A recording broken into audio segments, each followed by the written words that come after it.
evening, good evening, good evening, good evening, good evening, and welcome back to I Saw You in That Thing I Saw You In, the podcast where we sit down with New England-based actors to discuss the craft of acting, projects they've done, things they've learned along the way, tales from the set, and tips on how to get your foot in the door. As always, our show is sponsored by the Parody News Network.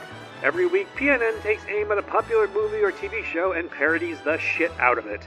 If you're looking for humor and entertainment, not to mention a break from mainstream news programs, subscribe to the Parody News Network and enjoy watching the news again. Go to youtube.com/Parody News Network to like and comment your little heart out.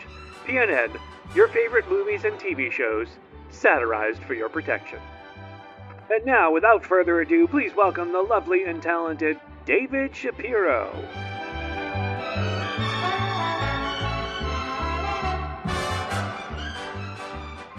So normally I start with the question, why acting? Yeah. But that's not sufficiently all-encompassing for you. Because we've got filmmaking, we've got acting, we've got comics, computers, adventure vlogs, documentaries, drone photography, not to mention graduating Brandeis and now attending Tufts. So instead, my alternate opening question is, what else is there? Is there anything left beyond all of this that you're doing? Oh gosh.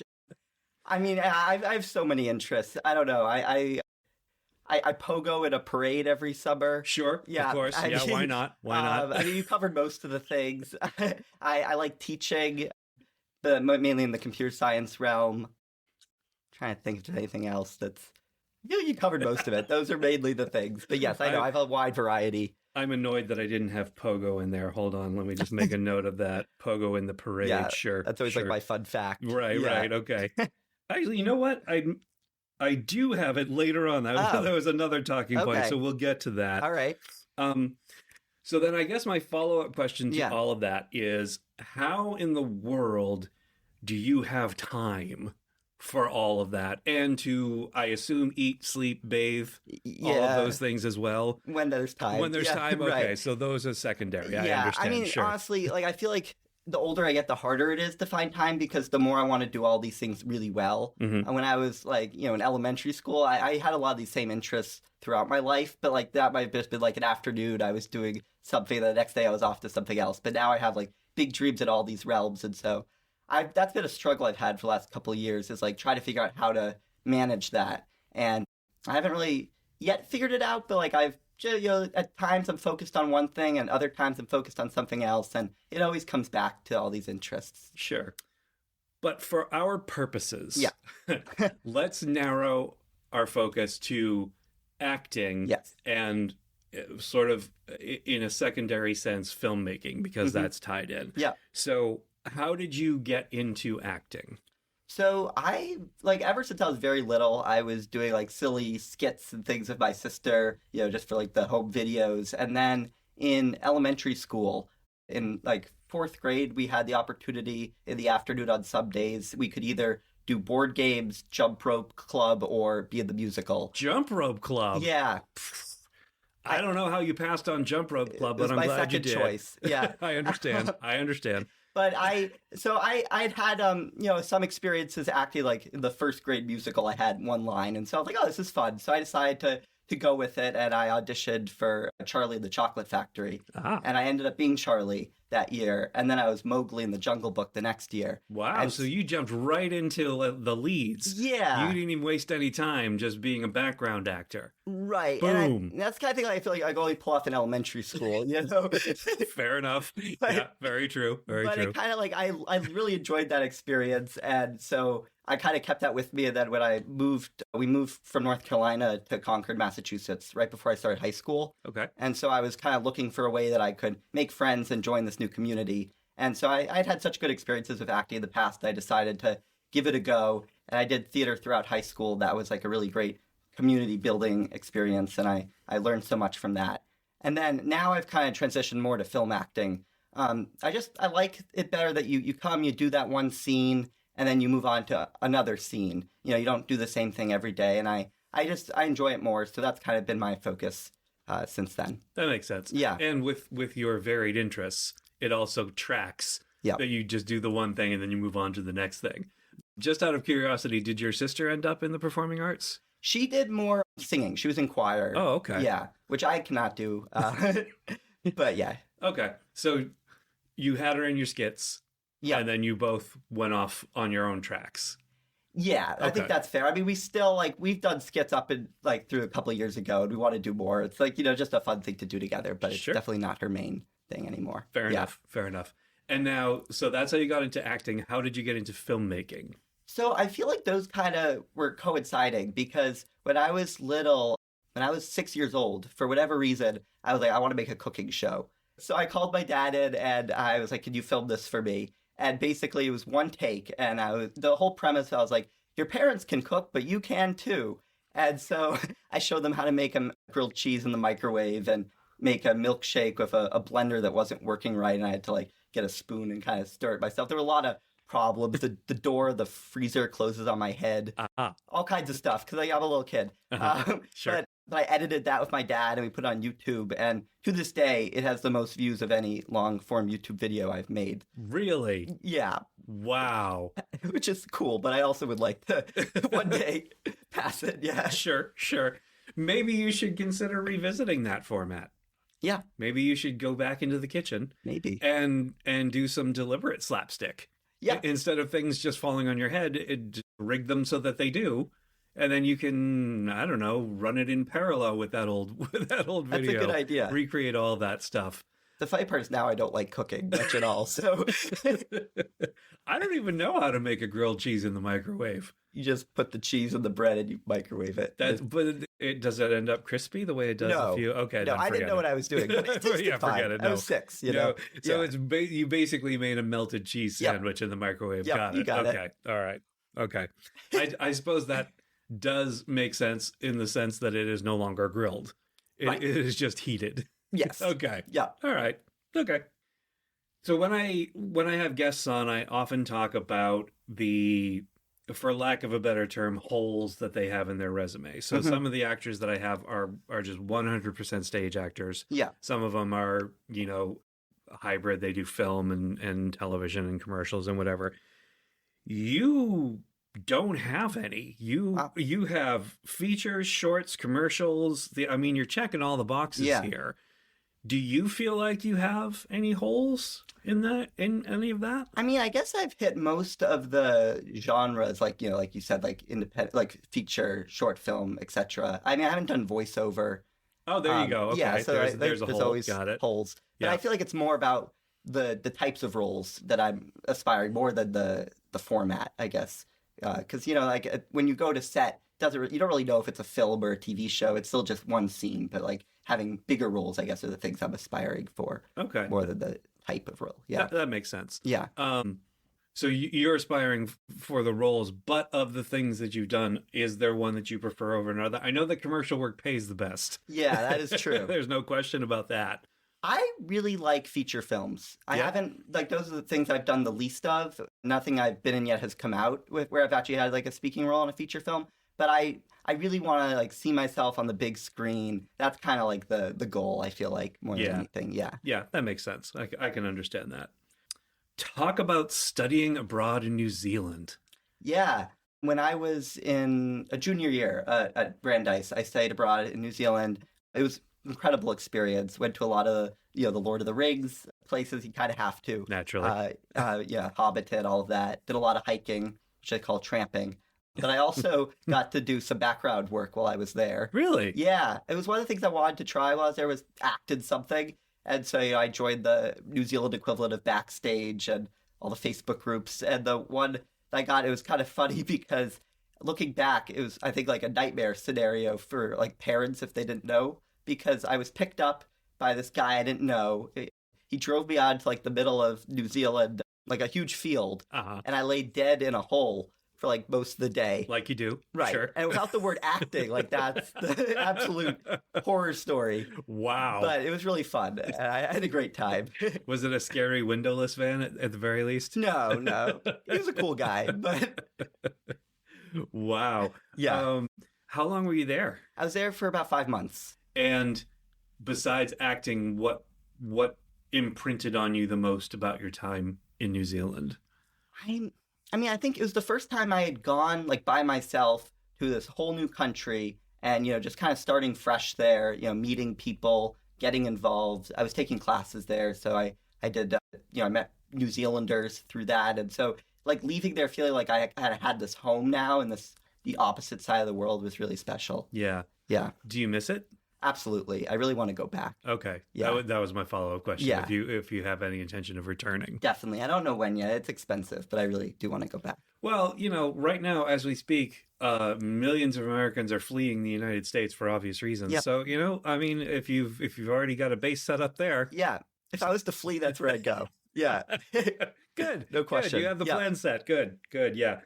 So, this is what I was talking about. So one of my favorite pursuits is reading the skills section on Backstage, and in yours, you have pogo stick and origami.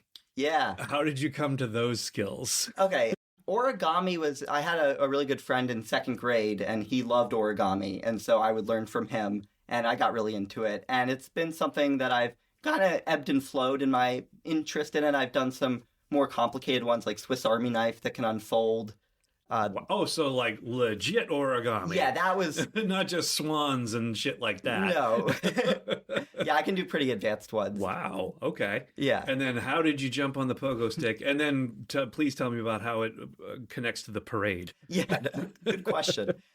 So I don't know, I just wanted to do a pogo stick when I was like in third grade or something. There was no real good reason. I was like, oh, that'd be really cool. And then I was trying it. I do one jump, I do two. Eventually, once you get to like 10, you can kind of do it as much as you can until you get tired. Because, once you get that balance going. Yeah. And then, I was just kind of getting better at it. My cousin did the unicycle once in a parade. Okay. I was like, oh, that looks cool. I was like, oh, what if I could do that with the pogo stick? And so I tried it one year. The first year I did it, the pogo stick melted towards the end of the parade. I didn't know that could happen. How does it happen? The friction. It was like literally like a gash in the pogo stick. Wow. And so I had to ride on the float in front of me for the rest of the parade. But since then, it has not melted, and I've done it now over 10 years. Wow. Yeah. Which parade is this? It's a logging parade in Rangeley, Maine. Of course it is. Yeah. Why did I even ask? I knew that. You should know that. Sure, of course. My family goes to Maine every summer for part of the summer, so that's where I do it. Okay, so one of the things that I most enjoy doing with this is looking at people's IMDb and looking at their known fors. Yeah.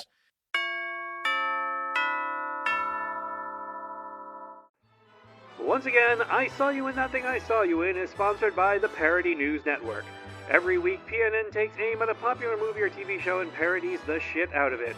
If you're looking for humor and entertainment, not to mention a break from mainstream news programs, subscribe to the Parody News Network and enjoy watching the news again. Go to youtube.com/Parody News Network to like and comment your little heart out. PNN, your favorite movies and TV shows, satirized for your protection.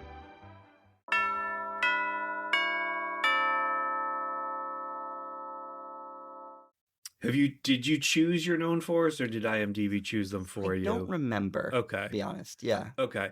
Well, let's talk about them anyway. The first one is Fresh Start. What was Fresh Start? Yeah, so in my senior year of college, I really wanted to make another short film because I knew all these friends that were into film and I had access to the gear. I was like, this is my moment. So I wrote the film, I co-directed it with my friend Yair. I also acted in it. And the concept was, since I was graduating, I was reflecting back on the idea of starting college and the unknown of that. And, you live with this new roommate who might be terrible, and you're trying to make friends, and you're navigating all this. And so I wanted to kind of explore that feeling. And so that's kind of what the idea stemmed from. So for that one, did you and I don't really have another term for it, so I'm just going to go with the one that I know, which is, did you Orson Welles it? Was it like you wrote it, directed it, produced it, acted in it, the whole 9 yards? Yeah, and that's why I really wanted to have a co-director, because I had done one in the past, and I realized from that experience that it's hard to be the one in the scene and also have an objective view of the scene. Mm-hmm. So that's why I worked with my friend on that. But I also thought it would be hard to not direct it at all, because I was the one with the whole vision, and I was creating it. So I think I found a pretty good balance with that on that project. Yeah, sounds like it. So the next one is Frat Material. Yeah, so that was the first short film that I directed when I was at Brandeis. Okay. And so that was in my sophomore year. I was taking a film production class, and I was trying to think of a project idea, and it may come as a surprise to you, but I was not in a fraternity. Whoa. I know. Hang on. Time out. Wait. What? Yeah. So it was kind of a running joke with me and my friends that I wasn't really frat material. And okay. so I was joking with my friends one night about like, oh, it'd be funny to start your own frat, and what would that be like? And I was trying to think of an idea for the film. I was like, that would be really funny. So that's where that came from. And I got my friends involved, and we made this really silly film about this guy that gets rejected from his dream frat, and so he goes off to create his own. And it's just so off from what a frat would be like. Yeah. Okay.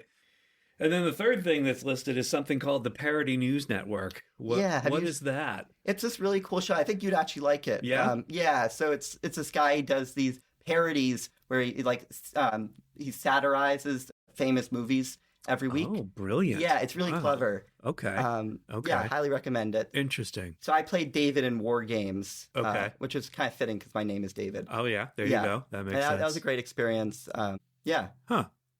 Okay. So when I was doing my research, Yeah. and research is one of the things that I love most about this, because I start going down internet rabbit holes and I start finding all this crazy stuff. Yeah. And I find it, I'm like, ooh, I can't wait to talk about that. So Okay. this is what I was very excited to talk about. Oh my. The photo of you about 50 yards away from Mariska Hargitay. Oh, yes. So first of all, did you meet her? No, I heard her talking, but I didn't get to meet her. Okay.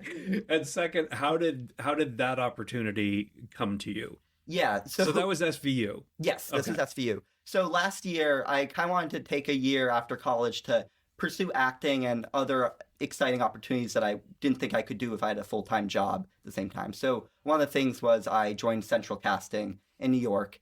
And, it's a little tricky joining that when you live in Massachusetts because they don't tell you till like the day of that you're confirmed. And so I had to kind of be like, I think I'm confirmed. And then be like, oh gosh, I got to get to New York right now. But so I only did that twice. That was enough. But Yeah, that's plenty. Right? yeah, the first I did Law & Order. Second was Law & Order SVU. Okay. And so I was a patient. I was sitting in a wheelchair with these two people that I really thought looked like doctors, but they had no idea how to like take blood pressure or anything. Okay, so they were extras. Yes, they were extras And they as well. just didn't know anything about the medical profession. No, but I thought they did. Like they looked competent. I realized how much the costume really helps. Interesting. Yeah. But anyway, yeah, so then I did get to watch her work, and that was very cool seeing her. She was helping. I think there was like a newer actor that she was kind of coaching during the scene. And yeah, it was exciting because I recognized her from SVU. Sure, Yeah. absolutely. Who wouldn't? I mean, recognize, well, I mean, that's what she's been doing for like the past 30 years. So I don't know if you'd recognize her for anything else. Maybe Yeah. Seinfeld. Oh, she on Seinfeld? She was on Seinfeld when George and Jerry were, they created the pilot for the Jerry sitcom. Yeah. When they were auditioning actors within the show, Yeah. she came in to audition for Elaine. Interesting. And I didn't know it was her because she was so young. It was probably the first thing she had ever done. Right. But yeah, and then I found out, I was like, oh wow, that was her. She was young and beautiful. And another little tidbit about Mariska, which I learned years ago, was that it got down to two actresses to play the part of Counselor Troy on Star Trek: The Next Generation. It was Marina Sirtis and Mariska Hargitay. Those were the final two, and they chose Marina Sirtis. So if they hadn't, Mariska Hargitay would have ended up on Star Trek instead of SVU. Wow. And would have had an arguably shorter career. Yeah. But then she would have gotten invited to more conventions. So, But then I wouldn't have met her. So, exactly. Swings and roundabouts. Yeah, It's hard to right. say. I don't know if Marina would then have ended up on SVU. I don't know if it's like checks and balances in that regard. But, and what was it? So was it just one day on set? Yeah, that was the unfortunate part is I signed up for that one thinking it'd be 3 days. I was like, all right, this makes sense to go to New York for 3 days. Turned Right. out it was 1 day. Made a little less sense, but it was still a cool experience Right. to be on And there's that SVU. great photo that you have. Yes. And you're a blurry background, Yep. but you have a little arrow that you've created to Yep. point to yourself. So if people need to find you, they know where to look. Yeah.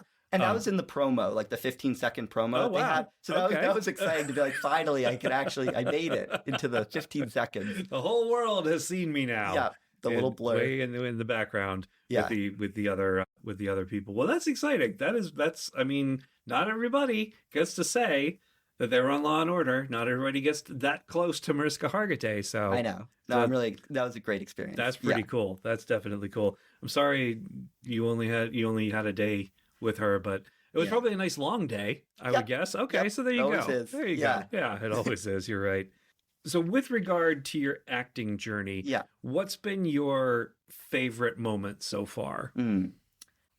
I feel like okay. So for theater, I think it was when I was a junior in high school. Like I said, I can't sing or anything, but I would always do the musicals. I'd always have like a little part. But then we did The Drowsy Chaperone, which I don't know if you're familiar with it. But I'm not. It's a very unusual play where there's one guy who's kind of talking to the audience about his favorite record. Okay. And then he plays the record for them, and these other actors come onto stage and they do their little scenes, and the man in the chair is the lead, and he talks about the actors and about the scenes as they go. Huh. And so it was an opportunity where I actually could be a lead in a musical where I can't sing because there was only one song, and they ended up giving it to someone else. Anyway, I got the role, and it was incredible because there were so many lines, like paragraphs it started with like 6 paragraphs of lines that I had to do.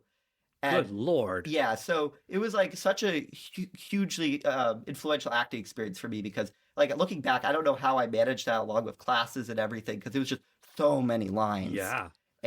But it really it taught me that like I felt like after that I was like, all right, I can do acting. Sure. Like, I can handle it. Yeah. Yeah, I would say so. Yeah. And then what about beyond that? Yeah, I mean, I was thinking back. The most meaningful acting experience I've had recently was in October. I worked on a feature film that was filming in Maine, where this guy, Jacob, he was making a feature that he wanted to have a scene where it was his grandparents when they were younger, when they met each other.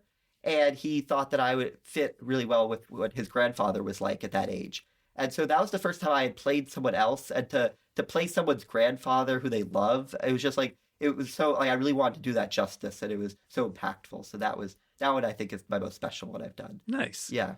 Have we seen that one yet? No, it hasn't come out yet. Do you have a funny story from the set or behind the scenes that you can share? Yeah, all right. Well, on the last day of Fresh, this is embarrassing, but on the last day... Well, I was going to ask for one of those too. Okay. So if it's funny and embarrassing, so much the better. Okay, I feel more embarrassing, but Okay.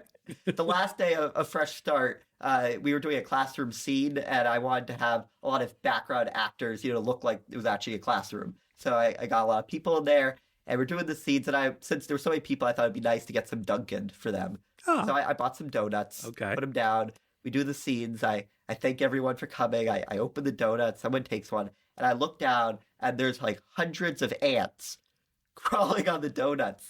And so I asked the guy that already took it down, like, can you put it back? At first I thought it was sprinkles. It was so gross. Oh, God. Okay. So I guess I put it on the floor, and so throughout that whole shoot, they were just crawling in there. Oh, my God. So Okay. that was not a great way to end the shoot. Wow, but that is nasty. yeah, Okay. Yeah. It felt really bad. Yeah, that's embarrassing. All right. Yeah. Yeah, I'm gonna put that in that category. Yes. Wow. Okay. Ew. Nasty. I know. Luckily, he hadn't eaten it yet. And these things happen. I mean, you have no Yeah. control over ants. No, I know. Yeah, they were very friendly about it, but I felt bad. Wow. So you're currently non-union. Correct. I'm eligible to join the union. Okay. Is that the plan? Is that something you want to pursue? It's something I've debated so much. I went to a meeting about joining in January, and I'm conflicted because most of the things I've done have been non-union. I've gotten, obviously, waivers doing some union things, but I'm not sure if I join the union, I worry that I'll lose opportunities. But I have heard that there's also ways to like get the micro budget agreement signed if the director is willing to do it. So I think I'm waiting right now until there's like some sign to join, like, oh, you need to join for this role or something. But that may change. Yeah. Is there, it's hard to imagine what it would be, but Yeah. is there something you'd like to do in the future that you haven't done yet? Yeah, I mean, in terms of acting, the thing, it sounds kind of simple, but I just want to have a speaking role in like a major production. I've done a lot of background where like I'm like an inch off from being visible. I just want to feel like I made it on there.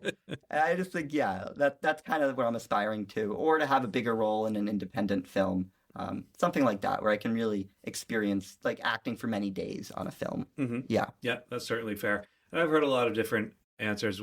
For a while, everyone who was coming in was saying that they wanted to do Westerns, Interesting. which is weird. That's not something I really want to do. Yeah, and me neither. Yeah. I don't, like, that wouldn't be the first thing that would come to my mind. No. But apparently it comes to other people's minds, so Yeah. God bless them. More for them. And then the other thing that I hear a lot is walk a red carpet.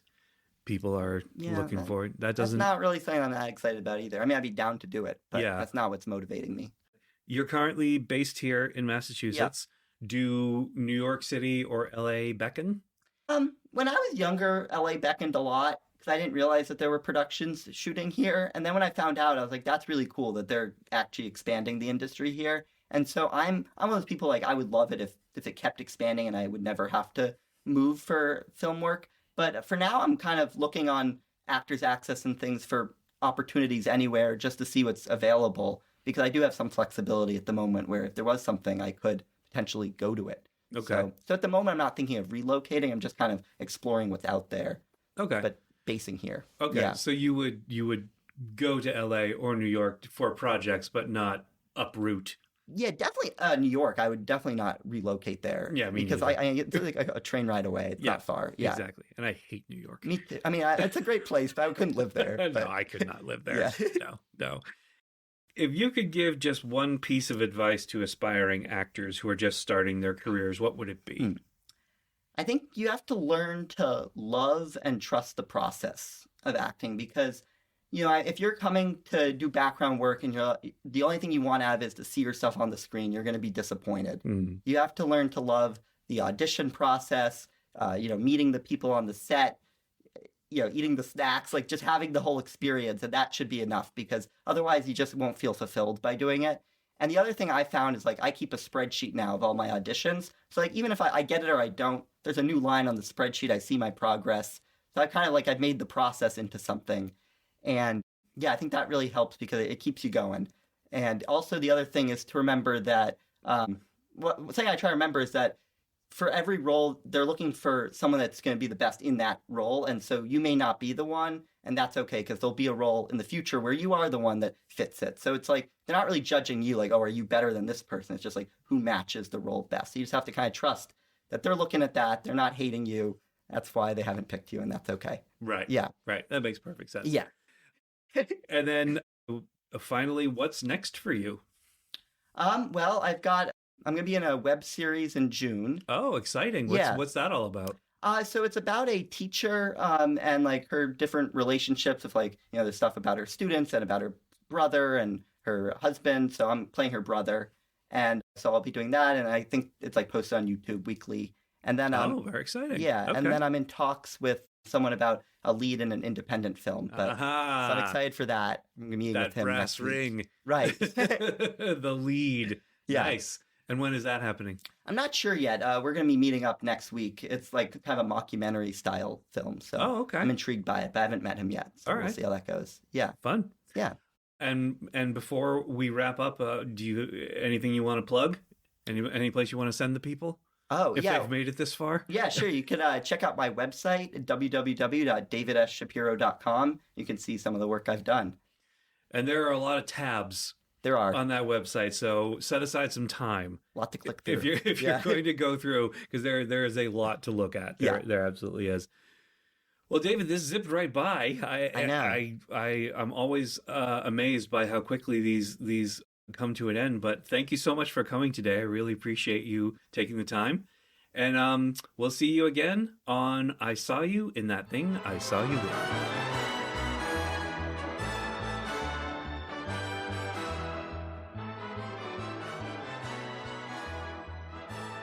If you're hearing this message, you've listened to the entire podcast, and for that, thank you. We hope you enjoyed this episode, and if you did, please leave us a review on Spotify. See you next week for another installment of I Saw You in That Thing I Saw You In.